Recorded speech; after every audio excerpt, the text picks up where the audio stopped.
আসসালামু আলাইকুম and welcome to secret revealed. আমি আপনাদের সাথে আছি কিবরিয়া। আর আজকে আমরা জানবো দি ফেমাস লাবুবু ডল সম্পর্কে। এটি সম্প্রতি সময়ে চট করে জনপ্রিয়তা লাভ করে ফেলা এমন একটি পুতুল যেটি কেনার জন্য সেলিব্রিটি, সোশ্যাল মিডিয়া ইনফ্লুয়েন্সার থেকে শুরু করে সাধারণ জনগণ পাগলের মতো ছুটছে। What's Fuzzy got 9 teeth and has people going absolutely crazy. Oh my god. I got my Labubus their own Labubus. Meet Labubu, created by Hong Kong designer Ga-Sing Leung and sold by Chinese brand Pop Mart. The so-called monsters are sold in blind boxes, meaning you don't know what Labubu is inside. Oh my gosh! The dolls, which are usually listed for $22, are now in some cases fetching hundreds of dollars on resale sites. পশ্চিমারা যা কিছু নিয়ে লাফায় সেগুলো আমরা অক্ষরে অক্ষরে অনুসরণ করার চেষ্টা করি, আর সেই সুবাদে আমাদের দেশেও এই ডল বিক্রি শুরু হয়ে গেছে। তো এই পুতুলের আবিষ্কার কোত্থেকে? পুতুলটির ডিজাইনার বা আর্টিস্টের নাম হচ্ছে কেসিং লাং, যিনি চায়নার হংকংয়ের একজন বাসিন্দা। প্রথমে আমরা জানবো লাবুবু ডল বানানোর পেছনে তার মোটিভ কী ছিল, কোন জিনিসটি তাকে অনুপ্রাণিত করেছিল এই ডল তৈরির ব্যাপারে। কেসিং লাং যখন ছোট ছিল তখন সে মূলত নেদারল্যান্ডসে বসবাস করত তার বাবা মায়ের সাথে, এবং সেখানকারই কোনো এক স্কুলে সে পড়াশোনা করছিল যেখানে ড্রয়িংয়ের ব্যাপারে তার আগ্রহ তৈরি হয়, এবং তার একজন টিচার তাকে কিছু বই উপহার দেয়। এটি তার বলা বক্তব্য অনুযায়ী বলছি, যেখান থেকে সে আর্টের প্রতি অনুপ্রেরণা পায়। দেন সে আরও কিছু বই কালেক্ট করে এবং সেগুলোর প্রতি আসক্ত হয়ে পড়ে, যেগুলোকে বলা হয় নর্ডিক টেলস, মানে ফেরি টেলসের মতো। এই বইয়ের আর্টগুলো বা বইয়ের বলা কথাগুলো আমাদের এই জগৎ থেকে এক ভিন্ন জগতের প্রাণীদের ব্যাপারে, যাদেরকে এলফ বলা হয়। এলফকে সরাসরি প্রাণী বললেও ভুল হবে, কারণ এগুলো সুপার ন্যাচারাল জগতের কোনো কিছু একটা, যেটিকে তাদের ভাষায় মিসচিভিয়াস মনস্টার বা সোল এই জাতীয় কিছু বলা হয়, বা এই শব্দটি তাদের জন্য সুটেবল হবে। গল্পগুলো সাজানো হতো বেশিরভাগ মিথোলজি অর্থাৎ লোকমুখে শোনা গল্পগুলো থেকে, মানুষের মুখে মুখে প্রচলিত যে সমস্ত গল্প আমরা শুনে থাকি আমাদের সমাজে, তো যাদেরকে এলভস বলা হচ্ছে ELVES। এরা মূলত ফিনল্যান্ড, আইল্যান্ড, ডেনমার্ক এরকম নর্ডিক দেশগুলোতে প্রচলিত একটি গল্প। তাদের সমাজে এই এন্টিটিগুলোর ঘটনা প্রচলিত রয়েছে, যেখানে বলা হয় এরা মানুষের রূপে জন্ম নেয়, লম্বা লম্বা কান থাকে এবং ম্যাজিক্যাল জাদুকরী ক্ষমতা থাকে। কেসিংয়ের এ সমস্ত গল্পের প্রতি ভীষণ পরিমাণে আসক্তি তৈরি হয়, এমনকি ইমাজিনেশনের একটি আলাদা দুনিয়াও তৈরি করে ফেলেছে। বইয়ের চিত্রগুলো দেখে দেখে নিজের মতো করে ক্যারেক্টার তৈরি করতে বা আর্ট করতে থাকে এই সুপার ন্যাচারাল এন্টিটিগুলোকে একটু ভিন্নভাবে ছোট আকৃতিতে। গুগল থেকে ডাউনলোড করা আমার এই পিকচারের যে ক্যারেক্টার, সেগুলোর সাথে কেসিংয়ের আঁকা পুতুল আকৃতির ক্যারেক্টারগুলোকে মিলিয়ে দেখুন কি কি মিল খুঁজে পাচ্ছেন। লম্বা লম্বা কান, চোখের রং, ডার্ক ব্ল্যাক স্কিন কালার, এই সবই সেই mythological dark elves, bad spirit বা দুষ্টু আত্মাদের চিত্রের সাথে মিল রেখে করেছে। আপনি এই লাবুবু ডলগুলোকে এখন ভিন্ন ভিন্ন কালারে বানাতে দেখলেও প্রথমে ডার্ক এবং শয়তানি আকৃতিতে সেগুলো আর্ট করেছিল। কেসিং লাং এখানে যে কাজটি করেছে এটিকে বৈজ্ঞানিক ভাষায় বলা হয় রিঅ্যারেঞ্জমেন্ট অফ এক্সিস্টিং ইনফরমেশন, অর্থাৎ আমরা মানুষেরা বেশিরভাগই অলরেডি এক্সিস্ট করছে এরকম ইনফরমেশন বা চিত্র মডিফাই করে আমাদের নিজস্ব একটি ভার্সন, নিজস্ব একটি রূপে তৈরি করি, তবে কনসেপ্ট অনেকটা কাছাকাছি থাকে। তাহলে ইউরোপিয়ান মানুষের মুখে প্রচলিত গল্পের মনস্টারগুলোর এই আকার আকৃতি সম্পর্কে ওরাও তো কোনো একটা জায়গা থেকে কনসেপ্ট অবশ্যই নিয়েছে। মানে আমি বোঝাতে চাইছি কেউ হয়তো অবশ্যই এরকম প্রেতাত্মা তার নিজের জীবনে দেখেছে, তাই সে ওই প্রেতের রূপরেখা বর্ণনা করতে পেরেছিল, যেটি ইউরোপিয়ান লোকেরা একে অপরকে শোনাতো এবং সমাজে প্রচলিত ছিল। আর বিভিন্ন আর্টিস্ট বিভিন্নভাবে বিভিন্ন সময় এগুলোকে অঙ্কন করেছে। এখন হয়তো বলতে পারেন ভাই এগুলো কেমন কথা, যে কেউই তো নিজের কল্পনার দুনিয়া থেকে কল্পনা করে এগুলো বানাতে পারে। কিন্তু যখন বিষয়টি কোনো স্পিরিটের ছবি অঙ্কন করার, তখন প্রাচীনকালের লোকেরা যেমন অ্যালেস্টার ক্রলি যেই স্পিরিটের সাথে সাক্ষাৎ করত তার ছবি এভাবে অঙ্কন করেছিল। ইউরোপিয়ান উইচ বা ব্ল্যাক ম্যাজিশিয়ানরা স্পিরিটদের সাথে সাক্ষাৎ করত। বাই দ্য ওয়ে, স্পিরিট বলতে আমি বদ জিন বোঝাচ্ছি, এবং তাদের আকৃতি বর্ণনা করত। কেসিংয়ের আঁকা এই ক্যারেক্টারটি ইউরোপিয়ানদের সমাজে খুব বেশি প্রচলিত ছিল, যেখান থেকে লর্ড অফ দি রিংসের সেই লম্বা কানওয়ালা গলিয়মের ক্যারেক্টারটি এসেছে, ক্ল্যাশ অফ ক্ল্যান্স গেমে গবলিন ক্যারেক্টারটি এসেছে লম্বা কানওয়ালা। এদেরকে বেশিরভাগই মিসচিভাস বা দুষ্টু বলা হয়, যেমন আমরা দুষ্টু জিন বলি। এখান থেকে প্রমাণ হয় যে কেসিং নামক এই ব্যক্তি খারাপ চরিত্রদের প্রতি আকৃষ্ট এবং খারাপ চরিত্রদেরকে ফর সাম রিজন পছন্দ করে, যেমনটা আজকের যুগে আমরা সিনেমার মধ্যেও করতে দেখতে পাই। পুষ্পা, কেজিএফ এদের মতো খারাপ ক্যারেক্টারগুলোকে ফুটিয়ে তুলতে, মানুষের সামনে হিরো হিসেবে দেখাতে, যদিও তারা অ্যাকচুয়ালি ভিলেন। এমনটা ইন্ডাস্ট্রিগুলো কেন করে? কারণ ওরা চায় আমরা ধীরে ধীরে শয়তানকে পছন্দ করতে শুরু করি, আমরা ভালোটাকে ঘৃণা করতে শুরু করি। আর সে কারণে টিভি সিনেমার মধ্যে ভালোদেরকে, ভালো চরিত্রগুলোকে সবসময় বোকা হিসেবে উপস্থাপন করা হয়। যদিও বা আমার মতে ভালো মানেই সবসময় বোকা নয়। তাহলে ওরা ইচ্ছে করে কেন এরকমটা ফুটিয়ে তোলে? কারণ ওরা চায় আমাদের যেন ভালোর প্রতি বিরক্তি চলে আসে। কেসিং দাবি করেন, লাবুবু আমার জীবনের একটি ইন্সপিরেশন হিসেবে কাজ করেছে।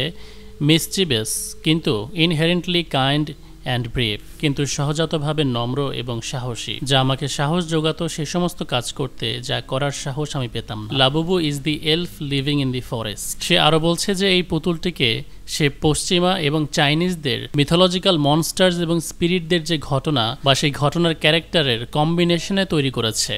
কেসিংয়ের বলা বক্তব্য এবং এই পুতুলের দিকে তাকিয়ে আপনি একটা বিষয় ক্লিয়ারলি বুঝতে পারবেন, এটা দেখতে ছোট বা কিউট হলেও এর চোখ রক্তবর্ণ, দাঁত চোখালো, লম্বা লম্বা, কান দুটি সেই এলফ স্পিরিটের মতো লম্বা, শয়তানের মতো দৃষ্টিভঙ্গি, পুরোপুরি একটা শয়তানের ক্যারেক্টার, বা বলা যায় ভালো মন্দ, ইনোসেন্ট এবং ইভিলের মিশ্রণ, যেমনটা গুপ্ত সংস্থার মানুষেরা বিশ্বাস করে। যারা black and white chequered represent করে তারা এই মতবাদে বিশ্বাসী। ভালো মন্দ একই কয়েনের এপিঠ ও পিঠ মাত্র। আর এমনটা আমরা এই পুতুলের নির্মাতা কেসিংকে বলতে শুনি যে হ্যাঁ, এটি দুষ্টু হলেও কাইন্ড এবং খুব সাহসী। তাহলে এখন কি হয়ে গেল? যেই মানুষগুলো পাগলের মতো এই পুতুলটিকে লাখ লাখ টাকা খরচ করে কিনে নিজের ঘরে নিয়ে এসেছিল, তারা এই পুতুলটিকে এখন পুড়িয়ে ফেলছে। এবং ঠিক যেভাবে এই পুতুলটি কেনা একটি ট্রেন্ডে পরিণত হয়েছিল, এখন এটি পোড়ানো ট্রেন্ডে পরিণত হয়েছে।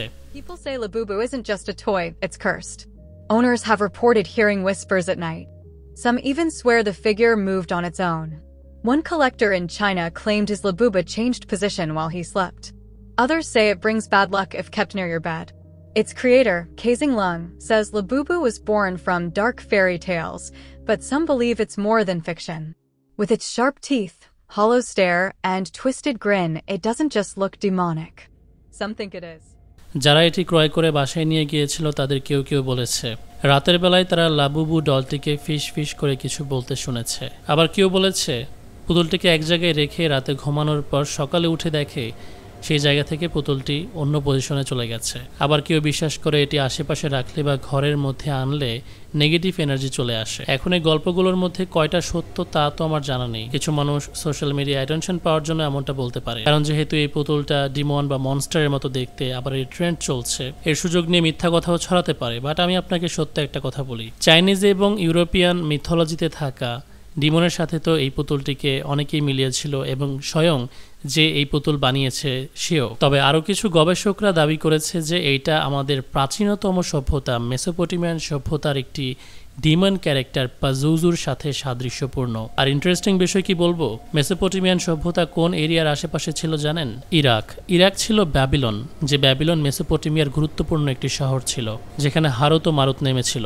এবং কোরআনে জাদুবিদ্যা সংক্রান্ত যে আয়াত নাজিল হয়েছে সেখানে ব্যাবিলন শহরের কথা উল্লেখ করা আছে। ইন্টারেস্টিংলি একটি গোটা দেশে যেখানে এই পুতুলটি সম্পূর্ণভাবে নিষিদ্ধ হয়েছে সেটি কিন্তু ইরাক। কারণ দেখেন, একে তো কেসিং লাং নিজে স্বীকার করেছে এটি সে প্রাচীন মেথোলজির ডিমনের থেকে ইন্সপায়ার হয়ে বানিয়েছে। দ্বিতীয়ত ইরাকিরাও কেসিং এর ব্যাখ্যা করা সেই ডিমনের ব্যাপারে জানে, কারণ এটি তাদের মিথোলজিতেও রয়েছে। তাদের সমাজেও এরকম ছোট একটি মনস্টারের গল্প প্রচলিত আছে, লম্বা কানওয়ালা খারাপ দুষ্ট জিনের ব্যাপারে, যেটিকে ওরা পাজুজু নামে চেনে। আর আমরা জানি চায়না বা ইউরোপিয়ানরা এই ডিমনের ব্যাপারে খুব বেশি একটা পাত্তা না দিলেও ইরাক একটি মুসলিম কনজারভেটিভ দেশ হিসেবে এই বিষয়গুলোর প্রতি সচেতন। কিন্তু যারা কনজারভেটিভ নয়, যারা এই বিষয়গুলো খুব একটা সিরিয়াসলি নেয় না, যেমন যুক্তরাজ্যের মতো জায়গাকে যদি ধরি, কোনো একটা কারণে তাদের 16টি স্টোরে এটি নিষিদ্ধ। অ্যামাজন কোনো কারণ ছাড়াই পুতুলটি বিক্রি নিষিদ্ধ করে, যার কারণে যারা এটিকে আগে ভাগে কিনে রেখেছিল পরবর্তীতে চড়া দামে সেকেন্ড হ্যান্ড বিক্রি করতে শুরু করে,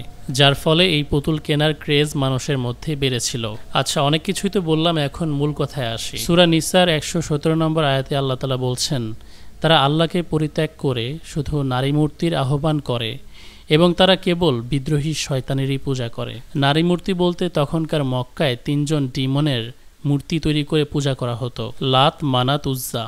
এদের মধ্যে একজনের সাথে হজরত খালিদ বিন ওয়ালিদ রাদিয়াল্লাহু তাআলা আনহুর দেখাও হয়েছিল। যে ঘটনাটি হাফিজ ইবনে কাসির কোরআনের তাফসিরে নিয়ে এসেছেন। এই মূর্তিগুলোকে মক্কাবাসীরা উপাসনা করতে এবং একটি মন্দিরও ছিল যেখানে আমাদের নবী সাল্লাল্লাহু আলাইহি ওয়াসাল্লাম হযরত খালিদ বিন ওয়ালিদকে সেখানে পাঠিয়েছিলেন। তিনি গিয়ে একবার মূর্তিগুলো ভেঙে আসেন। ফিরে আসার পর আমাদের নবী হযরত খালিদ বিন ওয়ালিদকে আবারও সেখানে পাঠান ভালোভাবে চেক করার জন্য যে কোনো কিছু বাকি রয়ে গিয়েছে কিনা। তিনি পুনরায় সেখানে গেলে অদ্ভুত এক মহিলাকে দেখতে পান। তিনি দেখেন ওই মহিলার শরীরে কোনো কাপড় ছিল না এবং চুলগুলো এলোমেলো অবস্থায়, এবং সেখানকার ময়লা আবর্জনাগুলো মাটি থেকে তুলে তুলে নিজের গায়ে মাখছে। এই অবস্থা দেখে হযরত খালিদ বিন ওয়ালিদ বুঝতে পারেন এটা স্বাভাবিক কোনো কিছু নয়। তিনি হাতে থাকা তরবারি দিয়ে সেটাকে আঘাত করেন আর সেটা নিমিষেই ছায়ের সাথে মিশে যায়। এবং ইবনে কাসির ব্যাখ্যা করেছেন সেটা ছিল উজ্জা নামক সেই শয়তান জিনটি। তো এই ঘটনা আপনাদের কাছে বলার কারণ কি, এখান থেকে আমরা কি শিখতে পারি? যে দুষ্ট জিনের সাদৃশ্যপূর্ণ, সেটা হোক পুতুল বা মূর্তি, কোনো কিছু তৈরি করলে তার মধ্যে বা তার আশেপাশে সেই অরিজিনাল জিন এসে হাজির হয়। যার কারণে আল্লাহ তাআলা এই আয়াতে বলছেন ওই আইডলগুলোর উপাসনা করার অর্থ হলো দুষ্ট জিনের উপাসনা করা বা পথভ্রষ্ট হয়ে যাওয়া ইবলিসের। এখন হয়তো কিছু মানুষ বলতে পারে যে আমরা তো লাবুবু এই ডলটির উপাসনা করছি না, বাচ্চারা কেবলই এটিকে নিয়ে খেলা করে। দুষ্ট জিনের সাদৃশ্যপূর্ণ কোনো বস্তুর মধ্যে যদি সেই জিন থাকতে পারে, সেটিকে আপনার ঘরে নিয়ে আসা কতটা বুদ্ধিমানের কাজ হবে। আরেকটি মন্দ বিষয় হলো এর মাধ্যমে সাইকোলজিক্যাল ভাবে আমাদের বাচ্চাদের শিশুকাল থেকেই খারাপের প্রতি সফট মনোভাব বা ভালো লাগা তৈরি হবে। এবার এই দুটি বিষয় বিবেচনায় রেখে আপনি ভাবুন, বাংলাদেশেরও কিছু ইম্পোর্টার এই পুতুলটি বিক্রি করার চেষ্টা করছে, কিছু মানুষ হয়তো কেনার চেষ্টাও করছেন। আপনি কি আজকের আমার এই ব্যাখ্যা বা এই ঘটনা শোনার পর আর কিনবেন কিনা? আপনার ঘরের মধ্যে এই পুতুলটি নিয়ে আসবেন কিনা? আমার সতর্ক করা প্রয়োজন ছিল, আমি করেছি, বাকিটা আপনাদের ইচ্ছা। আজকের জন্য এখানেই বিদায় নিচ্ছি। আল্লাহ হাফেজ।